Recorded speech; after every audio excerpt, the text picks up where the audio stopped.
But to go back to 2016, when I was a New York State Assembly member in Albany, working with my colleagues in government, we passed important legislation to give municipalities the tools to face the zombie property issue. And we all know a zombie property is a property where someone had a mortgage and they fell behind on their mortgage. And as part of that law, the banks, and not all the banks are doing this, but the banks have to report to the Department of Financial Services. And Sandy will talk a little bit more about that and the numbers.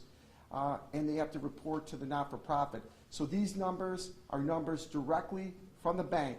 But when someone becomes 90 days or more behind on their mortgage, they receive something called a pre-foreclosure notice. And this is what we're talking about today, these pre-foreclosure notices.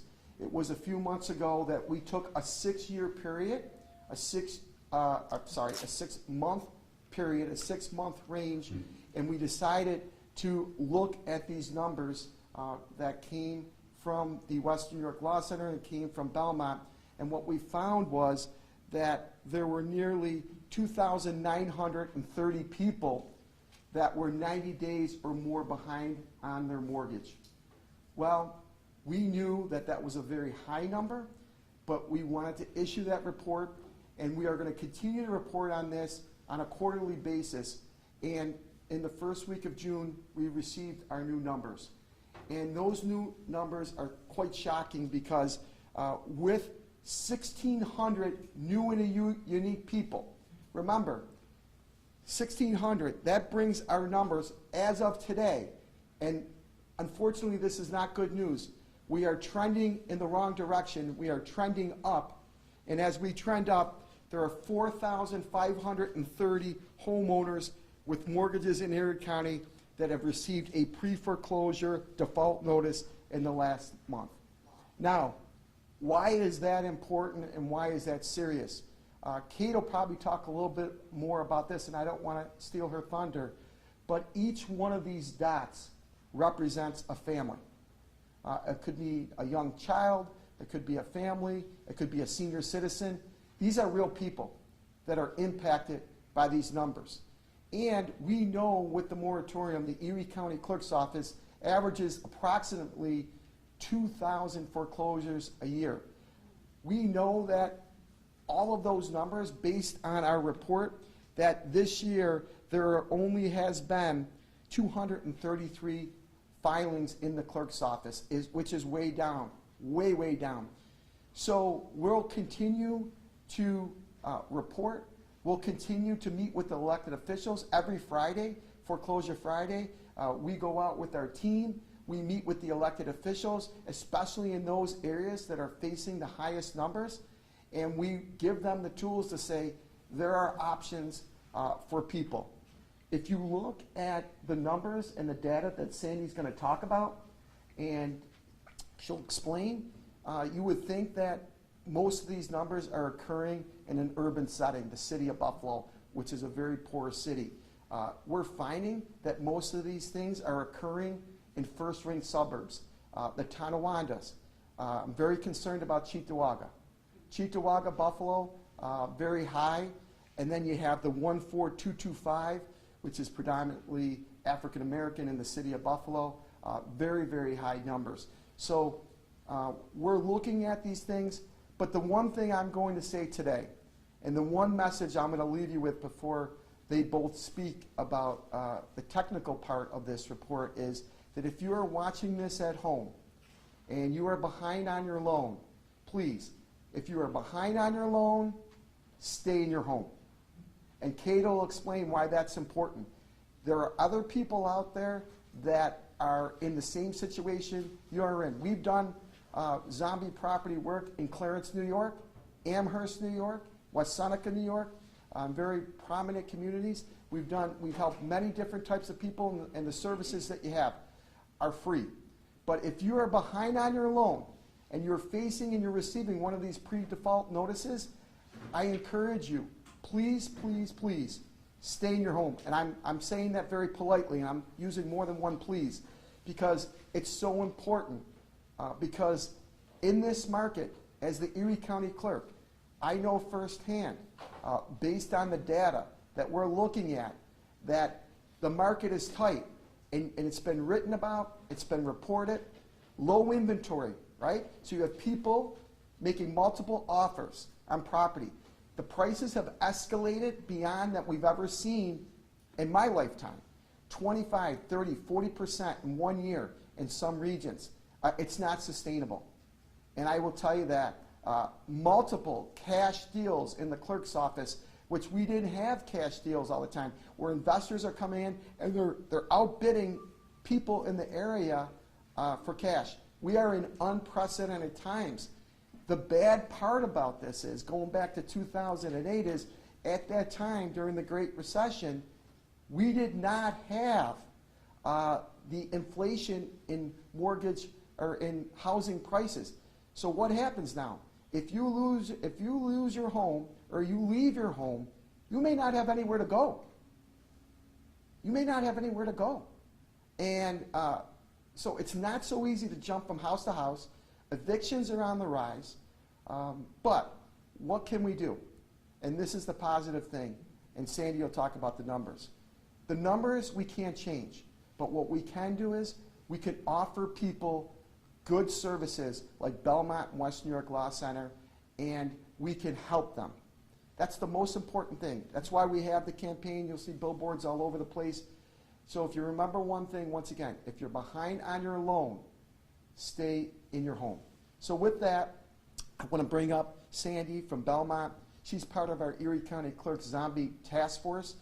She does a great job in the community, working with local governments, working with our partners, and she is boots on the ground. And Sandy, if you can come up and sort of explain why these numbers are important.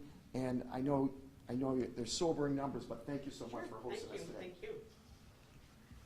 Hi, I'm Sandy Becker from Belmont. As the county clerk explained, we have been tracking these numbers for some time. And what we've been seeing is basically every quarter the numbers are doubling in the amount of people that are behind in their mortgages. As county clerk explained, we have access to the New York State Department of Financial Services database, where every lender has to record when they've sent somebody a notice of default. This gives us access to the owner and their location, and it allows us to do direct targeted mailing to try to get them to reach out to us for some help and to explain to please stay in your home. Do not think you have to leave just because you're behind in your mortgage. So one thing I would like to highlight is that this map and the list of zip codes that you received in your handout, I think really does show that this is affecting the entire community. And it affects not just low-income people, middle-income, higher-income people who either were affected by COVID or due to the increased expenses of goods and services, gas, all of those factors are coming into play of why people are getting further behind, even though we're on the far side of the pandemic. And this is affecting everyone in the community, somebody in your family, one of your neighbors. It's somebody that you know. So if you know somebody behind in your mortgage, or if you're behind in your mortgage, this is not something to be embarrassed about. Please reach out for help. We can walk you through the process, see what options you have available, see what programs that you qualify for. So please, we're really concerned that if you aren't proactive and reaching out, that this is going to continue to double every quarter, and we're going to be in a really bad place in about a year. Thank you. Thank you, Sandy. Kate? Kate Lockhart from the West New York Law Center. Good morning still. Yes, Kate Lockhart with the Western New York Law Center. I am a non-attorney advocate at the Western New York Law Center. I'm the director of the Vacant and Abandoned Properties Program. And thank you, Clerk, for highlighting this issue, and Belmont. Sandy, you guys are always such a great partner. And the great thing about partnering with organizations like Belmont is unique in that they're a HUD-certified housing counseling agency, so they have access to this data that other organizations can't get because it's pre-foreclosure filing, so it's private information. So they are gracious enough to share this information, at least the numbers, with us so we can talk about this issue to the whole community. The one thing I did want to point out was when Belmont is pulling this data, all of these dots and the increased numbers, that's after we've removed any duplicate notices. So these are individual households. They're new properties. There's no, when we're talking about this 4,530 number, that's not one home that's received 3 notices. We've removed all of those. If you included all those, the number would be even way higher than this. So I wanted to point that out, that these are unique houses, these are unique families and situations in every case. And as has been mentioned, this impacts everybody. You know, no one's immune from COVID, cancer, anything like that. And when your income and your finances are impacted, you can fall behind on your loan. And so that's why we have the Stay in Your Home campaign. We work with our bank and servicing partners. We work with the clerk's office and other not-for-profits, because we all have the same goal in mind, and that is to keep people in their homes wherever possible, or if they're not able to stay in their home, to help them find a transition option to transition out of that home in a safe way to prevent vacancy wherever possible. Because we always say on the back end of things, dealing with vacancy and zombie properties, the best zombie prevention is home retention. Wherever we can keep somebody in that home, it's not a vacant property in a community. We're helping stabilize that neighborhood, stabilize that family. Like the clerk mentioned, we're seeing an eviction crisis right now. People are moving around a lot, and so if we can prevent some of these homeowners from also being out there in the rental market, we can hopefully make more space for the people who need to move from rental to rental as well. So our Stay in Your Home campaign, we have a website. You can go to stayinyourhomewny.com and find information there about best practices, how to get help locally. We also have information on there in Spanish as well. You could print flyers if you're an organization that wants to have this information just to pass out to community members. And if you're behind on your loan, you should reach out to us at 716-828-8429, and we'll be able to get you to the proper party, whether you're pre-foreclosure and you'd be working with an organization like Belmont, or you're in legal foreclosure and you would need to be assigned to an attorney. And the other thing I'll mention is, as we see, you see these pre-default numbers. Obviously, if we can't prevent foreclosures prior to legal filings, then we're going to see these lis pendens numbers increase.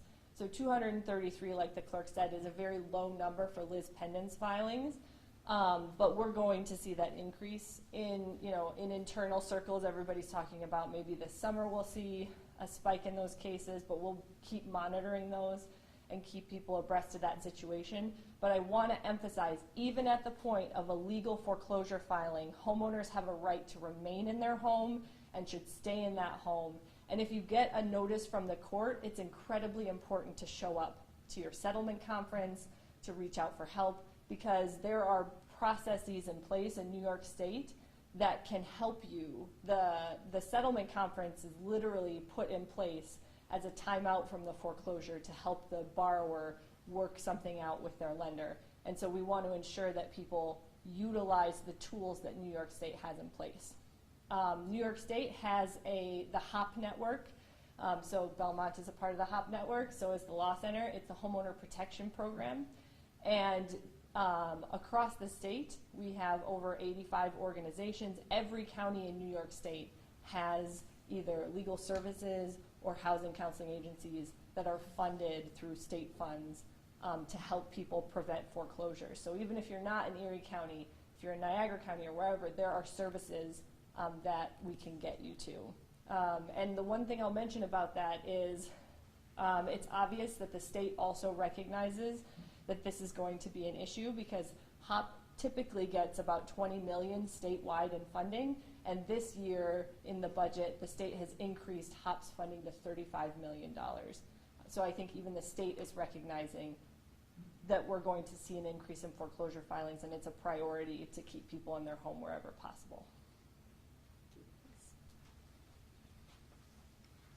So as you can see, we've been talking about this as a possible crisis. I believe we are in crisis today, and I want to ask the public that as the weather is getting warmer, if they see a property that they believe is vacant and abandoned, they can contact my office at 858-6985, 858-6985, or as you said, you can go to the website, or if you're facing some type of foreclosure. We are reaching out to the community. We have been meeting, and we've had meetings with the faith-based group, especially in the city of Buffalo, and we want to make sure that everybody has access to this information. As Kate said and Sandy said, this is not an urban issue. This is a suburban issue. This is even a rural issue. So if you are behind on your loan, please stay in your home. And we have information, we have pamphlets, and of course, we will keep your information confidential. That's the most important thing. We know when people are facing a financial crisis, they're concerned. Please do not worry about this. They deal with these issues on a daily basis. So is there anything else that you would like to add? All our services are free. That's the most important thing, free. And watch Free. out for scammers. Yes. Yes, and the other thing that and that's a great point, Kate. The other thing that we're very concerned about, you may see these signs. We all see them. We're driving down the thruway. We'll buy your home for cash. Please do not do that. Please stay away from these scams. If you are facing problems, you're facing some type of financial foreclosure issue, that's why the Western New York Law Center, as you said, and Belmont is here. They receive state funding. Please do not engage with these people, especially our senior citizens. The clerk's office would be happy to work with you on that. And as I said, you can call me directly. This is my direct number, 858-6985. My assistant's not going to be too happy, but you call. That's what we want. We want these contacts. We want this information. And we are going to see more scammers. And what we're seeing in the clerk's office is the scammers are getting more sophisticated. They're getting more sophisticated when it comes to this. And with the price inflation, many, especially of our senior citizens, many people who don't know that the values of their home have increased exponentially, they don't know that. And they just assume, hey, I paid $35,000 for my house 20 years ago, it's worth $50,000. That property could be worth $150,000. So someone comes in and offers them $75,000, cleans the slate clean from them, and then is the in-between person, the middle person, and then sells the property for $150,000. They're making a nice profit off these poor people's crisis. So I understand the market. I understand the way the free market works. All we're saying is, please, if you do talk to someone, call the clerk's office, call Western New York Law Center, and we'll verify that that person who's offering you a deal or making an offer on your property is a reputable person. With that, any questions? Yeah, how willing are the banks to work with people and to work with you guys? When Kate and I first started this, we had a shame campaign where we used to have to shame the banks. Believe it or not, the local banks are excellent partners. They come to our Erie County Clerks Zombie Task Force meeting. We have a bank that a point of contact that flies in from Aquin. She's a great partner. She participated yesterday in our meeting. So the banks are more accepting, knowing that under the law, they have a responsibility, and the service providers have a responsibility to maintain the properties under Real Property Law 1308 that was passed by the New York State Legislature. So they get it now. What we do have a problem with, and Kate can tell you about this, is those service providers and those banks that aren't complying. We were just at a property last Friday in Cheektowaga, and we're going to have to hold that bank accountable. And what the municipalities have that they didn't have prior to the passage of this law is, after all of those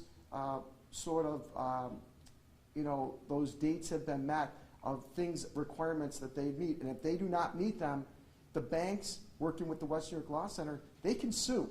And they could be held accountable up to $500 a day going back from the beginning, not from the start when they go. So there is teeth in the law, and I think the banks have realized, and the Western New York Law Center, they do an unbelievable job of representing people and municipalities, that if we have to sue to hold the banks accountable, we will do it. So when you say hold the banks accountable, is that because they've pushed people out of their homes, or can you elaborate on sort of the... Sure, yeah, go ahead. I can talk a little bit about the difference between, so I think that the zombie foreclosure law has encouraged banks to be more proactive in working with homeowners to stay in their home and maybe make sure that they're not trying to scare people out of their homes, which was different in the Great Recession. There was literally, I talked to somebody who worked in, who previously worked in customer service and then was moved over to collections at a bank that I will not name, and they were told specifically, this is not customer service anymore. Like, your job is to get this money back from individuals. And that attitude, I think, has changed a little bit, especially with COVID-19 impacting so many different people. So I think that banks are willing to work with homeowners to keep them in their homes because they know that if it's vacant, it's up to them to maintain it, and that's what the clerk is mentioning. I will say there's varying degrees when it comes to banks and servicers about how willing they are to work with homeowners and how good they are actually at it. But a lot of that also comes down to the investor on the loan. So there are loans that your investor is Fannie, Freddie, FHA, federally invested loans. They have a lot more options available to them for homeowners that have those loans, as opposed to a homeowner who may have a privately invested loan that's owned by a trust that bought a bunch of distressed notes, and they have very specific guidelines about what they're willing to do because it's all about the money when it comes to that. So that's another reason why it's incredibly important for homeowners to reach out to advocates, because it's so detailed to know. Most people don't know who the investor is on their loan. They know the servicer, who they deal with, who they make payments to, but they don't know who the investor is on their loan and what those guidelines are and whether or not what is being offered to them is what should have been offered to them. So that's why it's important for people to reach out sooner, before they sign stuff in many cases. So our office, so Belmont can look at it and say, actually, you thought this was a good offer, but they're supposed to have offered you this. So that's another reason why I would encourage people to reach out, because it's a very complicated thing to work through. Can you explain on that a little bit further, just as far as you mentioned that homeowners have a right to stay in their home. Yep. My guess is why we're all here today is because a lot of homeowners don't know what their rights are. So can you just elaborate on, is that the case? A homeowner is not forced to leave their home with these pre-foreclosure notices? They are. Foreclosure notices? You are absolutely correct. A homeowner does not have to leave the home until the deed has changed hands, and there could be a separate eviction process after the fact. So in New York State, you receive a pre-foreclosure notice letting you know that you're this many days behind, you owe this much money, and you have to pay it by this date, or we can proceed with a foreclosure. Then they have to file the lis pendens at the clerk's office. Simultaneously, a summons and complaint is usually served on the homeowner in person that says, here's your loan, here's how much you owe us, all the details. But that's personally served on people. A lot of times that's when people get freaked out and will tend to leave the home. You do not have to leave when you're served that summons and complaint. That's the very beginning of the foreclosure process. And then I will spare you all the details of the in-between, but then the settlement conference happens. You'll receive a notice from the court saying you have a settlement conference on this day at this time, please show up. We've found over the years that only about 50% of people show up for their settlement conference. And part of that is I think people are afraid that if they show up, they'll have to turn their keys over, and that's not the case. The settlement conference is literally created to give homeowners an opportunity to work with their bank and their servicer and to meet up with offices like Belmont and the Law Center. We do intake with our other partners in legal services at every settlement conference intake day there is. I'll mention that we don't have income guidelines. So if you think that you might be over income to get our assistance, we can still help you. Reason being If you've been behind for 2 years on your loan, you might be making good money now, but you're still catching up on 2 years worth of bills. And we would rather you spend your money paying those bills than paying an attorney. So we have free legal services, even if you think you might not qualify income-wise. So someone should always stay in their home if it's safe to do so, and reach out and find out when it is time to transition out of that home if they do have to eventually. How long does, I mean, I assume everything's a little bit different, depending on circumstance, but Yeah. how long does it take from the first time you hear something from the bank until the time that you would legally probably have to move? If I had that answer, I would probably have a lot more money than I have right now. No, it's different in every case. And reason being is, like I mentioned before, investors will purchase loans that are pooled together, distressed assets. So let's say one bank starts a foreclosure and then your loan gets sold to another bank. There's a little bit of a delay. If you're working with your servicer, they are required by New York State and the CFPB to halt foreclosure processes while they review you for a modification option. So there are different things that can stall the foreclosure or extend the foreclosure, but it is a multi-year process in New York State. So you do have time to work something out. And you do have time for your situation to change as well, because sometimes when homeowners come to us at first, if they're not making money, there might not be an option for them right then, but maybe 6 months down the road, it's still in the foreclosure process, and now they have a job that we could potentially work something with. But the clock is running in the sense of there's still fees. Yes. There's still things going on. And the second thing that I think is really important that, I want to just say, I tell this story because I called Kate on Valentine's Day, and she was probably ready to go out with her husband for their Valentine's date and her 2 kids, and we had someone, a senior citizen, who had a reverse mortgage. And you have to, I guess the one thing I'm saying to anyone is this person didn't know that the next day, on February 15th, this senior citizen, her son finally got involved. They didn't know that their mother's house was going to be auctioned the next day. All of the proper paperwork was filed at the clerk's office, but she didn't know. She just assumed because she didn't have a mortgage anymore that things were in escrow. So one of the things we're saying to people is if you get any type of notice from your banks, anything, we're luckily, thank God, working with the West York Law Center, working with the judge, we were able to save that woman's home. We can't do that, and this is the reason why I tell that story. We can't do that 4,530 times. It's not going to happen. So I'm trying to emphasize that any type of mail, do not put that aside. Don't open up the publisher clearinghouse first and then open up the other mail. We got to deal with this. We have to focus on this. And if you didn't have help, I would say, I'm sorry. But we have such great partners, and as Kate said, the state of New York has put the money there. And here's the thing. This might be the first time many of these people are facing financial crisis in their life. They might have always had good paying jobs. Second thing is, if people overpaid, what do we do in Western New York? People have side hustles. So maybe they're a waitress, maybe they're a bartender. They work 9 to 5 somewhere, and then they got a second side hustle. Well, when COVID shut down, all those side hustles are gone. So now your income is down. God forbid, people have died. So maybe their spouse or their partner is no longer bringing that income in, or someone in their family who was contributing to the bill. This is a very, as Kate said and Sandy said, very complex issue, but the one thing you have to do is you have to face it head on. You don't have to face it alone. And free help is available. And if you just, as we say, if you're behind on your loan, stay in your home. If you're behind on your loan, stay in your home. And have the courage to do that. So if you have a reverse mortgage, make sure that your taxes are being paid. So open up your mail. It's just so important. And if you're not sure, call, right? Call. These are great people. They don't bite. They're nice. They're very nice. You can all attest to that. Can I ask a quick off-topic question? Sure.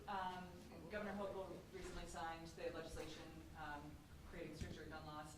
One of those includes expanding what you need to get a permit for. What do you expect for that to happen with permit application? We don't Yes, sir. Back to the podium. We don't know yet. There was an email and the Erie County Clerks Association. We're looking at that legislation and we're going to evaluate it as a group because, as you know, anything that's changed under the pistol permit office, the clerk's office, we're ministerial. We start the process. We take the application in, and once you take the application in, it then goes to the sheriff's office for a background check. But our hearing officer, ultimately Judge Bowler, makes that final decision. So we don't know. We have a committee of people, a legislative committee, and we're going to be looking at that very closely because that could impact the office. Yes, that's correct. How so could it impact the office? It just could impact the office in the sense of depending upon what the workflow is going to be. So over the past 2 years, we have seen in the clerk's office, we averaged approximately 2,000 applications. They went up to 7,200 to 6,500. So basically, it'll be the workflow that's happening in our office. So as I said, it's more ministerial for us. It's just an administrative duty that we've been assigned. But yes, the clerk's office, but the New York State Clerks Association is definitely looking into that. Any other questions? Well, thank you so much for being here.